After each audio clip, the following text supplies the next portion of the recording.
tindakan kegilaan politik itu dilakukan Jokowi karena mungkin depresi, karena mungkin stres, karena kegilaan politik yang luar biasa. Nah ini perlu ada penjelasan yang luas kepada publik.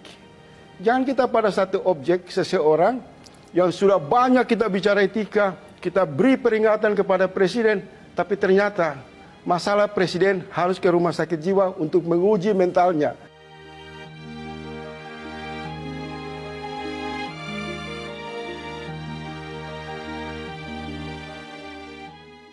Kritikus politik Faisal Assegaf duga Jokowi alami depresi dan sakit mental. Ia pun meminta agar Presiden Jokowi dicek kejiwaannya. Depresi dan sakit mental diduga Faisal Assegaf bukan mustahil dialami Jokowi dan publik harus tahu. Karena itu Faisal Assegaf minta Jokowi melakukan cek kesehatan soal depresi dan sakit mental. Faisal Assegaf diduga Jokowi sakit mental karena depresi berat. Tapi saya mau tanya Bung Habibur Rahman, 6 bulan terakhir ini ada nggak bocoran tentang laporan medis Presiden Jokowi? Misal soal mental, kejiwaan, psikis, mungkin bocor di kubu Prabowo? Kenapa Anda tanyakan ini, Bang Faisal? Ini satu sisi yang tidak dibicarakan. Jadi kalau tadi dibicarakan, misal Bang Iqbal mengatakan Presiden panik, berarti alamatnya soal problem kesehatan. Kecemasan. Jangan-jangan menurut saya, ketika semua orang marah terhadap Jokowi melanggar etika, Jokowi menabrak aturan, sementara orang lupa tindakan kegilaan politik itu dilakukan Jokowi karena mungkin depresi. Faisal Assegaf duga ada kecemasan yang luar biasa terjadi pada diri Jokowi. Menurutnya, kecemasan ini menjadi sikap panik sehingga Jokowi melakukan kegilaan politik. Ia menegaskan Jokowi telah melanggar netralitas, etika, bahkan tabrak aturan hukum. Nah ini perlu ada penjelasan yang luas kepada publik.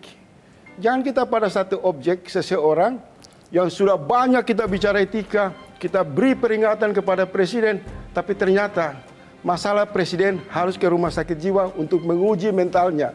Apakah tindakan-tindakan presiden itu wajar, bermartabat, terhormat dalam konteks negara bangsa, dalam konteks presidensial, dalam konteks untuk menjaga peradaban demokrasi. Dia coba meraba situasi Jokowi dengan segudang persoalan baik dalam dan luar negeri. Apalagi ada beban untuk memenangkan anaknya.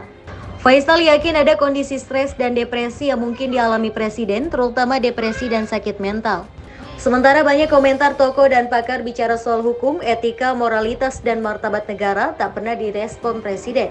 Menurut Faisal, banyak contoh pemimpin dunia mengalami depresi dan sakit mental. Menurut saya begini, ada kalau tidak salah, 5 pemimpin di dunia itu yang punya masalah. Karena mereka terbawa oleh syahwat kekuasaan yang sangat kuat, sehingga mereka membabi buta, gelap mata, menjadi otoriter, menjadi super jahat.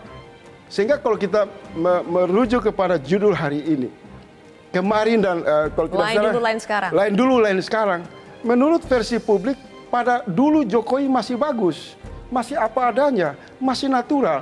Tapi ketika sekarang dia sibuk membawa anaknya di panggung demokrasi, Kaisang dan Gibran, Jokowi banyak melakukan hal-hal yang menurut publik ini sudah sangat gila, sangat norak, sangat memalukan, dan tidak butuh pasal, tidak butuh mekanisme apapun untuk melihat itu secara terang di ruang publik. Oke, tapi dalihnya. Ini pandangan yang datang dari sisi yang tidak dibahasakan. Sejumlah aktivis membentuk spektrum oposisi terpimpin atau SPOT sebagai bentuk pernyataan sikap atas perkembangan dan dinamika politik di masa penghitungan suara hasil pemilihan umum. Para aktivis bertekad akan terus menyuarakan dugaan kecurangan pemilu untuk menjaga kualitas demokrasi yang baik. Sejumlah aktivis bertemu di kawasan Mampang, Jakarta Selatan, membentuk spektrum oposisi terpimpin atau SPOT. Koordinator SPOT, Faisal Assegaf, menyatakan dibentuknya spektrum oposisi terpimpin ini merupakan sebuah upaya dalam mengawal pemerintahan baru agar tetap patuh dengan sistem demokrasi dan berjalan sesuai dengan harapan rakyat. Keberadaan spektrum oposisi terpimpin ini diharapkan bisa menjadi wadah bagi suara rakyat untuk menolak model pemerintahan yang otoriter dan mengancam sistem demokrasi.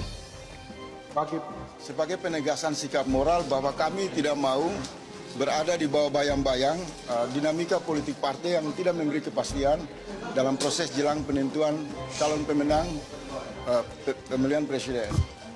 Kemudian juga spot ini menjadi wadah kajian yang mengandalkan pendekatan intelektual, moral, untuk menolak semua agenda politik berbasis kekerasan. Karena kami tidak percaya propaganda politik berbasis anarkisme dengan mengandalkan masa bayaran, masa yang cair, masa yang tidak memiliki kesadaran moral yang kuat, jika terus-menerus digunakan dengan kemarahan politik menghadapi situasi dinamika nasional, maka sebenarnya kita bangkrut dalam konsolidasi demokrasi. Kita tidak suka dengan kecurangan, tidak suka dengan negara ini otoriter kembali, tidak suka kalau ada pemimpin yang memimpin dengan orkestrasi kecurangan yang luar biasa. Nah, kita ingin negara ini normal dalam berdemokrasi, ya, karena suhada demokrasi tahun 98 itu jangan-jangan belum habis air mata keluarganya, tapi tiba-tiba kita sudah kembali regresif dan otoriter kembali. Nah, ini yang kita terus perjuangkan. Mumpung masih ada masih ada ruang yang tersisa. Kalau sudah tidak ada ruang lagi, berdiri begini pun kita sudah tidak bisa lagi. Nah, ini yang kita akan cegah. Faisal Assegaf kepada NU, Hashim Asyari sama saja dengan Abu Janda yang kalian puja, bukan panutan umat. Saya ini cuma satu semut menghadapi NU yang kalian bilang sangat-sangat besar, yang disebut dengan ormas terbesar di Indonesia. Raksasa. Seekor semut melawan raksasa. Tidak ada pengaruh. Kalian begitu besar. Semua kalian klaim kalian paling besar di Indonesia. Omong kosong, nol besar. Banyak sesungguhnya. Kata-kata Anda itu bisa dibilang apa ya? Saya melihatnya itu kritik, tapi juga agak nyinyir sesungguhnya. Saya melihatnya Anda ini sesungguhnya tidak paham orang NU. Karakter orang NU pun karakter orang NU pun Anda tidak tahu. Percuma Anda membuat sebanyak apapun, tidak akan terpancing. Tidak akan terpancing. Anda kan bilang